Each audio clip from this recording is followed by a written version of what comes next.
السلام عليكم dhalinyaro soo dhawaada waa macalin Maxamuud ashkan wuxuu kamid yahay casharada ereyadaha aynu ka qaadanayna college-ka Cilmi Academy halkan waxaan ku baran doonaa 10 erey oo muhiim ah haatan sabuurada waxay qaaday 7 saddexda kalena dib baynu kaga dari doonaa haduu ilaahay erey koowaad waa heliport waxaa la yiraahdaa halka ay ka kacdo diyaaradda helicopter-ta okay ama ay ku soo degto soo guryaha inta badan ama waxaad arkaysaa meel garoon ah ee ku dul taalo H calaamadaas waa H koobaaba la gelay. It means this is the helicopter pad. This is the helipad. Heliport.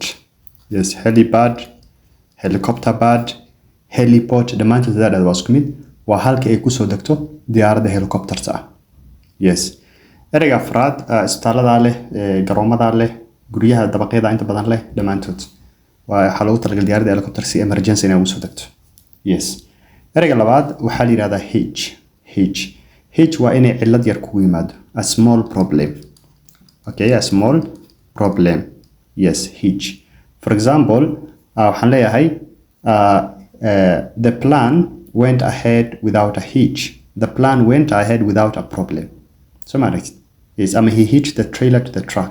Markii hitch waa markii problem ama cilad yar ay kugu yimaado a small problem. ereyga saddexaad waa hobnob. So hobnob waxaa la yiraahdaa inaad dhex gashid oo waqti la qaadatid dadka tujaarta ah ee hantida leh. Yes, you socialize with those people who have money. Socialize. Dhexgalid. Yes, so dadka taajiriinta meel waxa jiray ku caawiyaan hoteelada qaaliga ha ahaato ama meel isku yimaan siyaasiyiinta ha ahaato ama dadka caanka ah. Okay, so waa dhexgalaysaa you socialize with them. Inaad baratid inay noloshooda wax ka baratid inay maanta taas ayaa la yiraahdaa hobnob. Yes. So I enjoy hobnobbing with politicians or celebrities. Okay. Ereyga afraad waa holiday entitlement. Yes, holiday entitlement. Holiday waa taqaanin waa vacation ka caadiga ahayd. Holiday waxaa isku mid ah vacation. Somaha vacation waa fasax in lagu siiyo oo aad shaqada ka maqnaatid ama soo baashaal ama iska soo naso deena soo laabatid. Holiday entitlement marka inta badan waxaa loo isticmaalaa kambaniyada waa holiday allowance. So haddii shirkadda u shaqaysid waxaa loogu talagalay sanadkii inay 2 holiday ka bixiso. Okay, so sanad walba waxay ku siinaysaa lacag $400 ah 200 na holiday way 200 kalena holiday way 400 dhamaantood bixiyaan ma ka wado waxaan ka wadaa un yani lacag baa lagu siin ama holiday allowance ama holiday entitlement la. Okay, ereyga shanaad ereyga nuuma cusba homograph waxaa loo isticmaalaa ereyada qoraalka aan isbedelaynin ee kaliya dhawaq isbedelayo hadduu dhawaq isbedelana micnihiisa isbedelayaan. Okay, for example ereygan hadda lead waa hogaamin ama leader meesha ka yimaado isla ereyga waxa uu aqrinaysaa lead haddaad waa mid kamid ah macdanta ama birta. So Soomaaliyeed qoraalka way iska shabahan kaliya dhawaq baa isbedelayo hadduu dhawaq isbedelana micnihiisa baa sidoo kale isbedelayo. Okay, waxaa kaloo la mid ah for example ereygan read and then isla ereyga waxaa loo aqrinayaa red. waxaa kaloo jira ereygan for example wind waxaa kaloo loo aqrinayaa wind minute minute way fara badan tear. So marka waa erey qoraalka isma bedelayo kaliya dhawaq baa isbedelayo micnihiisa baa deena isbedelayo.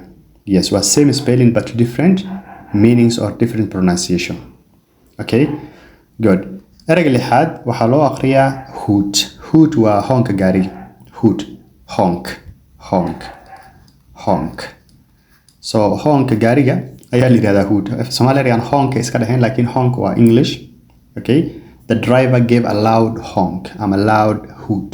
Dhiid buu gaariga ka siiwa marka gaariga honkiisa ku dhigtay oo ka qaylisiis.